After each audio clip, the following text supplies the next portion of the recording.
नमस्कार। आज हम बात करने वाले एक ऐसे क्रिकेट मुकाबले की जिसने ना सबको हैरान परेशान कर दिया। एक ऐसा मैच जो कह सकते हैं अपने अंजाम तक पहुंचने से पहले ही इतिहास बन गया। तो चलिए जरा इसमें गहराई से उतरते हैं और देखते हैं कि हुआ क्या था। सोचिए, दर्शकों की सांसें एकदम थमी हुई हैं, हर गेंद पर जोरों का शोर गूंज रहा है और फिर अचानक सब कुछ रुक जाता है। स्क्रीन पर बस एक ही खबर आती है, मैच रद्द। और स्टेडियम में बैठे हजारों फैंस, घरों में देख रहे लाखों लोग, सबके मन में बस एक ही सवाल था।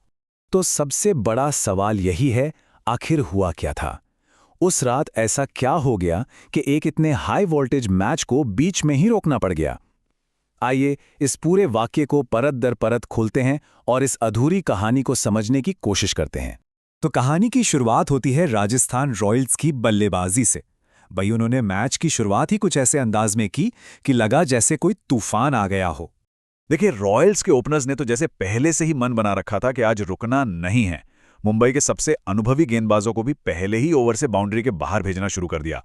मतलब ऐसा लग रहा था मानो बल्ले से रन नहीं, आग बरस रही हो। गेंदबाजों को तो संभलने का कोई मौका ही नहीं मिल रहा था। और ये आंकड़ा देखिए जरा, 150 रन, और वो भी सिर्फ 11 ओवर में। मतलब ये स्कोर अपने आप में ही पूरी कहानी कह देता है। ये साफ साफ दिखाता है कि रॉयल्स किस कदर मैच पर पूरी तरह से हावी हो चुके थे। तो ये तो थी एक पारी की कहानी। अब देखते हैं सिक्के का दूसरा पहलू। जब इतना बड़ा लक्ष्य सामने हो तो जाहिर है दबाव तो होगा ही, और ये दबाव मुंबई इंडियंस की बल्लेबाजी में साफ नजर आया। जब मुंबई के बल्लेबाज मैदान पर उतरे ना, तो उनके कंधों पर सिर्फ रनों का नहीं बल्कि उम्मीदों का भी एक पहाड़ जैसा बोझ था। और ये बोझ साफ दिखा। एक के बाद एक विकेट ऐसे गिरे जैसे ताश के पत्ते बिखर रहे हों। स्कोरबोर्ड जितनी तेजी से चलना चाहिए था, उससे कहीं ज्यादा तेजी से तो बल्लेबाज पवेलियन की तरफ लौट रहे थे। और देखिए, ये जो कंपैरिजन है ना, ये पूरी कहानी को एकदम साफ कर देता है।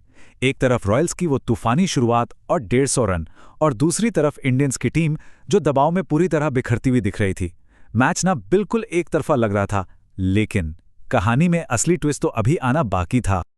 और बस यहीं पे मैच ने एक ऐसा मोड़ लिया जिसकी किसी ने सच में कल्पना भी नहीं की थी।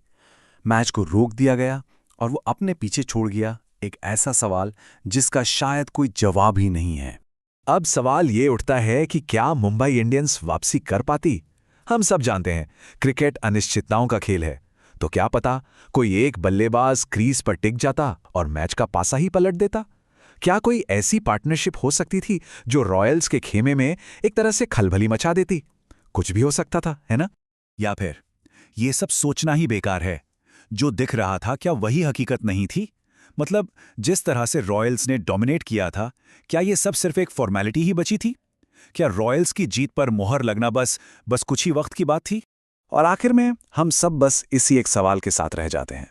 एक अधूरा मैच, एक अधूरा नतीजा, और एक ऐसा सवाल जो शायद हमेशा हमेशा क्रिकेट फैंस के जहन में गूंजता रहेगा कि वो मैच आखिर जीतता कौन? इसका जवाब अब तो बस कल्पना में ही दिया जा सकता है।